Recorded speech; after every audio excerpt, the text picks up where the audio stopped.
Hello everyone. आप सभी का फिर से स्वागत है। ये घटना चक्र हिस्ट्री का डिस्कशन है।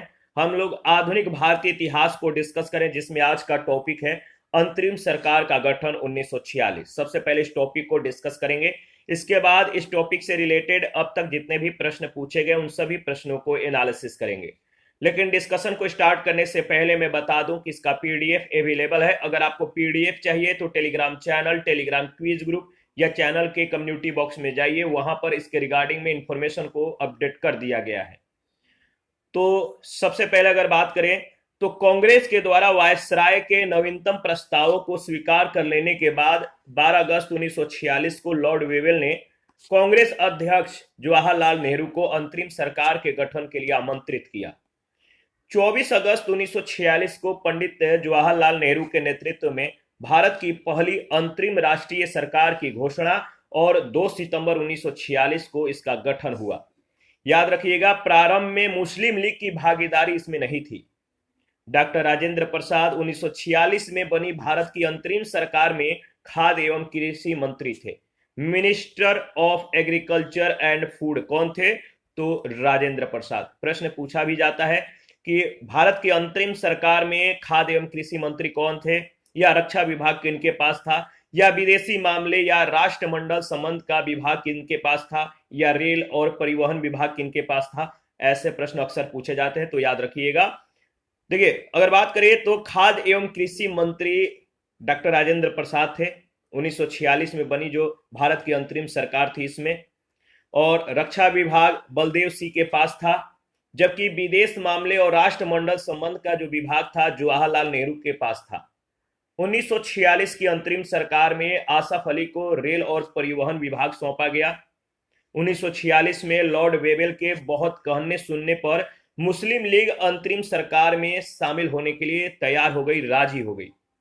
अक्टूबर 1946 में लीग के 5 सदस्य सरकार में शामिल हो गए।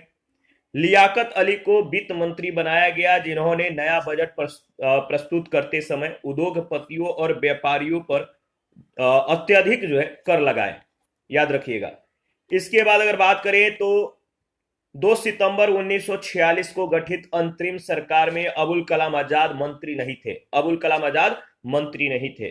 सरकार में शामिल होने वाले 12 कांग्रेसी मंत्री जो थे, नाम याद रखिएगा। पंडित जवाहरलाल नेहरू, सरदार वल्लभ भाई पटेल, डॉक्टर राजेंद्र प्रसाद, आसफ अली, सी राजगोपालाचारी, शरद चंद्र बोस, डॉक्टर जॉन मथाई, सरदार बलदेव सिंह, सर शफात अहमद खां, जगजीवन राम, सैयद अली जहीर और CH भाभा। तो ये 12 कांग्रेसी मंत्री थे। कौन कौन? पंडित जवाहरलाल नेहरू, सरदार वल्लभ भाई पटेल, डॉक्टर राजेंद्र प्रसाद, आसफ अली, सी राजगोपालाचारी, शरद चंद्र बोस, डॉक्टर जॉन मथाई, सरदार बलदेव सिंह, सर शफात अहमद खां, जगजीवन राम, सैयद अली जहीर और CH भाभा। प्रश्न पूछा जाता है कि 12 इनमें से कौन कांग्रेसी मंत्री थे, तो आपको चूज करना होगा। तो इस तरह से प्रश्न पूछा जाता है। हालांकि 2 सितंबर 1946 को गठित अंतरिम सरकार में लियाकत अली प्रारंभ में शामिल नहीं थे। लियाकत अली सहित लीग के 5 सदस्यों को 26 अक्टूबर 1946 को सरकार में मंत्री बनाया गया, जिसके कारण 3 कांग्रेसी सदस्य सैयद अली जहीर, शरद चंद्र बोस और सर शफात अहमद खां को हटना पड़ा। 1946 के चुनाव में बंगाल में अगर बात करें तो 1946 के चुनाव में बंगाल में AK फजलुल हक के नेतृत्व में कृषक प्रजा पार्टी और मुस्लिम लीग की गठबंधन सरकार सत्ता में आई। तो 1946 के चुनाव में बंगाल में कौन कौन सत्ता में आई? तो AK फजलुल हक के नेतृत्व में कृषक प्रजा पार्टी ये और मुस्लिम लीग की गठबंधन सरकार ये सत्ता में आई दोनों। बाद में मुस्लिम लीग का मंत्रिमंडल गठित हुआ, जो 14 अगस्त 1947 तक सत्ता में रहा। इसके प्रधानमंत्री HS सुहरावर्दी थे। 16 अगस्त 1946 के तिथि मुस्लिम लीग के द्वारा सीधी कार्यवाही दिवस के लिए सुनिश्चित की गई थी। वायसराय के अंतरिम सरकार के फैसले को नामंजूर करते हुए मुस्लिम लीग ने स्वतंत्र एवं संपूर्ण प्रभुता संपन्न पाकिस्तान राज्य की स्थापना की मांग की। उस तिथि को, उस डेट को दंगे फैलाना और आतंक का माहौल बनाकर यह प्रदर्शित करना था कि हिंदू और मुसलमान एक साथ नहीं रह सकते। इस कार्यवाही के तहत नोआखाली दंगे का प्रमुख केंद्र रहा। नोआखाली पहला प्रश्न है, 1946 में गठित अंतरिम कैबिनेट की अध्यक्षता किसने की? 1946 में गठित अंतरिम कैबिनेट की अध्यक्षता किसने की? तो सही जवाब है जवाहरलाल नेहरू, यानी बी ऑप्शन बिल्कुल करेक्ट ऑप्शन है।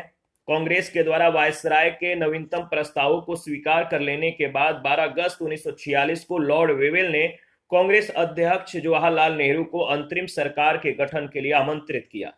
24 अगस्त 1946 को पंडित नेहरू के नेतृत्व में भारत की पहली अंतरिम राष्ट्रीय सरकार की घोषणा और 2 सितंबर 1946 को इसका गठन हुआ, जिसमें प्रारंभ में मुस्लिम लीग की भागीदारी नहीं थी। सेकंड प्रश्न है, जवाहरलाल नेहरू के नेतृत्व में अंतरिम सरकार का गठन कब हुआ था? पंडित जवाहरलाल नेहरू के नेतृत्व में अंतरिम सरकार का गठन हुआ था, कब हुआ था? तो सितंबर 1946 में, याद रखिएगा, सी ऑप्शन बिल्कुल करेक्ट ऑप्शन है। थर्ड नंबर है, जवाहरलाल नेहरू के अधीन एक अंतरिम सरकार का गठन कब हुआ था? जवाहरलाल नेहरू के अधीन एक अंतरिम सरकार का गठन कब हुआ था? सितंबर 1946 में, सी ऑप्शन बिल्कुल करेक्ट ऑप्शन है। फोर्थ नंबर है, राष्ट्रीय अंतरिम सरकार में रियासतों का विभाग किसे दिया गया था? राष्ट्रीय अंतरिम सरकार में रियासतों का विभाग किसे दिया गया था? तो याद रखिएगा सरदार वल्लभ भाई पटेल को, बी ऑप्शन।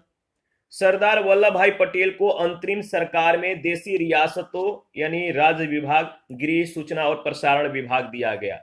तो सरदार वल्लभ भाई पटेल को अंतरिम सरकार में देशी रियासतों, गृह, सूचना और प्रसारण विभाग दिया गया था, याद रखिएगा। 5 नंबर है, राज्य विभाग की स्थापना किसकी अध्यक्षता में की गई? राज्य विभाग की स्थापना किसकी अध्यक्षता में की गई? तो इसका सही जवाब हो जाएगा सरदार पटेल, सरदार पटेल की अध्यक्षता में। 6 नंबर है, 1946 में बनी अंतरिम सरकार में डॉक्टर राजेंद्र प्रसाद के पास कौन सा विभाग था? 1946 में बनी अंतरिम सरकार में डॉक्टर राजेंद्र प्रसाद के पास कौन सा विभाग था? सही जवाब है खाद्य एवं कृषि, सी ऑप्शन। डॉक्टर राजेंद्र प्रसाद 1946 में बनी भारत की अंतरिम सरकार में खाद्य एवं कृषि मंत्री थे। इस सरकार में रक्षा विभाग बलदेव सिंह के पास था, जबकि विदेश मामले और राष्ट्रमंडल संबंध का विभाग जवाहरलाल नेहरू के पास था। आगे बढ़ते हैं, नेक्स्ट प्रश्न संख्या 7। अंतरिम सरकार में यानी 1946 में अंतरिम सरकार में रेल मंत्रालय का कार्य कौन देखता था? रेल मंत्रालय किनके पास था? तो याद रखिएगा आसफ अली के पास। 1946 की अंतरिम सरकार में आसफ अली को रेल और परिवहन विभाग सौंपा गया था। अंतरिम सरकार में आसफ अली को रेल और परिवहन विभाग सौंपा गया था। प्रश्न संख्या 8 है, जब 1946 में भारतीय मुस्लिम लीग को अंतरिम सरकार में सम्मिलित किया गया, तब लियाकत अली खां को जो विभाग दिया गया था वह विभाग था। 1946 में भारतीय मुस्लिम लीग को अंतरिम सरकार में सम्मिलित किया गया, तब लियाकत अली खां को जो विभाग दिया गया वह विभाग था वित्त विभाग। सी ऑप्शन बिल्कुल करेक्ट ऑप्शन है।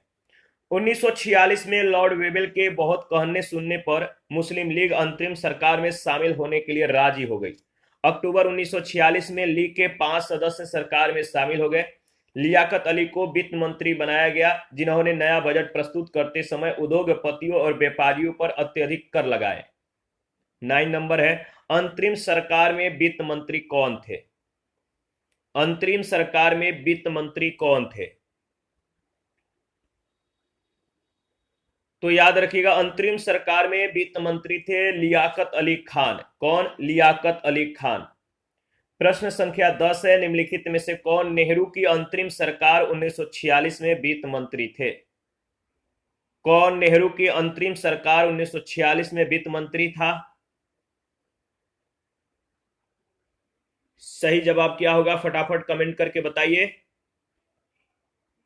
सेम प्रश्न सेम जवाब, लियाकत अली खान। नेहरू के अंतरिम सरकार 1946 में वित्त मंत्री कौन थे? तो लियाकत अली खान। 11 नंबर है 1946 में गठित अंतरिम सरकार के मंत्रिमंडल में श्रम विभाग किसे सौंपा गया था? 1946 ईस्वी में गठित अंतरिम सरकार के मंत्रिमंडल में श्रम विभाग किसे सौंपा गया था? सही जवाब है जगजीवन राम को। किसको? जगजीवन राम को। 1946 में बनी अंतरिम सरकार में श्रम विभाग बाबू जगजीवन राम को दिया गया था। 12 नंबर है निम्नलिखित में से कौन अंतरिम सरकार का सदस्य नहीं था? निम्नलिखित में से कौन अंतरिम सरकार का सदस्य नहीं था? तो B R Ambedkar, D option, B R Ambedkar, याद रखिएगा। 2 सितंबर 1946 को पंडित जवाहरलाल नेहरू के नेतृत्व में अंतरिम सरकार की स्थापना हुई। कैबिनेट मिशन योजना के तहत अंतरिम सरकार की घोषणा 24 अगस्त 1946 को की गई थी। मुस्लिम लीग के अंतरिम सरकार में शामिल होने के बाद इसमें Pandit Jawaharlal Nehru, Sardar Vallabh Bhai Patel, doctor Rajendra Prasad, Asaf Ali, doctor John Mathai, Jagjivan Ram, Sardar Baldev Singh, Ghazanfar Ali Khan, Liaquat Ali Khan, Abdul Rab Nishtar, Ibrahim Ismail Chundrigar, C Rajagopalachari, D doctor C H Bhabha, ये सभी शामिल थे। इसमें वित्त मंत्री लीग के द्वारा नामित जोगेंद्र नाथ मंडल थे। इसमें लीग के 5 सदस्य कांग्रेस के सदस्य शरद चंद्र बोस, शफात अहमद खां और सैयद अली जहीर के स्थान पर शामिल किए गए थे। डॉक्टर बी आर अम्बेडकर इसमें शामिल नहीं थे। 13 नंबर है निम्नलिखित में से कौन सितंबर 1946 को गठित अंतरिम सरकार में मंत्री नहीं थे? कौन 2 सितंबर 1946 को गठित अंतरिम सरकार में मंत्री नहीं थे? तो याद रखिएगा सही जवाब हो जाएगा लियाकत अली खां और अबुल कलाम आजाद। 2 सितंबर 1946 को गठित अंतरिम सरकार में अबुल कलाम आजाद मंत्री नहीं थे। इस सरकार में शामिल होने वाले 12 कांग्रेसी मंत्री थे। पंडित जवाहरलाल नेहरू, सरदार वल्लभ भाई पटेल, डॉक्टर राजेंद्र प्रसाद, आसफ अली, राजगोपालाचारी, शरद चंद्र बोस, डॉक्टर जॉन मथाई, सरदार बलदेव सिंह, सर शफात अहमद खां, जगजीवन राम, सैयद अली जहीर और सी एस भाभा। हालांकि 2 सितंबर 1946 को गठित अंतरिम सरकार में लियाकत अली प्रारंभ में शामिल नहीं थे। लियाकत अली सहित 5 सदस्यों को 26 अक्टूबर 1946 को सरकार में मंत्री बनाया गया, जिसके कारण 3 कांग्रेसी सदस्य सैयद अली जहीर और शरद चंद्र बोस तथा शफात अहमद खां को हटना पड़ा। किसको हटना पड़ा, किसके लिए, यह भी आपको ध्यान में रखना है, काफी इंपॉर्टेंट है। प्रश्न संख्या 14 है 1946 के चुनाव के पश्चात मुस्लिम लीग ने किस प्रांत में अपनी सरकार बनाई? 1946 के चुनाव के पश्चात मुस्लिम लीग ने किस प्रांत में अपनी सरकार बनाई? तो इसका सही जवाब हो जाएगा, याद रखिएगा, बंगाल में, ऑप्शन ए, बंगाल में सही जवाब है। देखिए अगर बात करें तो वर्ष 1946 के चुनाव में बंगाल में ए.के. फजलुल हक के नेतृत्व में कृषक प्रजा पार्टी और मुस्लिम लीग के गठबंधन सरकार सत्ता में आई। बाद में मुस्लिम लीग का मंत्रिमंडल गठित हुआ जो 14 अगस्त 1947 तक सत्ता में रहा। प्रधानमंत्री एच.एस. सोहरावर्दी थे। 15 नंबर है कौन सी तिथि मुस्लिम लीग ने सीधी कार्यवाही दिवस के लिए सुनिश्चित की? किस डेट को मुस्लिम लीग ने सीधी कार्यवाही दिवस के लिए सुनिश्चित की? तो 16 अगस्त 1946 को, डी ऑप्शन। 16 अगस्त 1946 की तिथि मुस्लिम लीग के द्वारा सीधी कार्यवाही दिवस के लिए सुनिश्चित की गई थी। वायसराय के अंतरिम सरकार के फैसले को नामंजूर करते हुए मुस्लिम लीग ने स्वतंत्र एवं संपूर्ण प्रभुसत्ता संपन्न पाकिस्तान राज्य की स्थापना की मांग की। उक्त तिथि को दंगे फैलाना, आतंक का माहौल बनाकर यह प्रदर्शित करना था कि हिंदू और मुसलमान एक साथ नहीं रह सकते। इस कार्यवाही के तहत नोआखाली दंगे का प्रमुख केंद्र रहा। तो इसी के साथ आज का सेशन जो है समाप्त करते हैं। नेक्स्ट सेशन में भारत का विभाजन एवं स्वतंत्रता के बारे में डिस्कस करेंगे। आप अपनी प्रतिक्रियाएं देते रहें, आपके प्रतिक्रियाओं का हमें बेसब्री से इंतजार रहता है।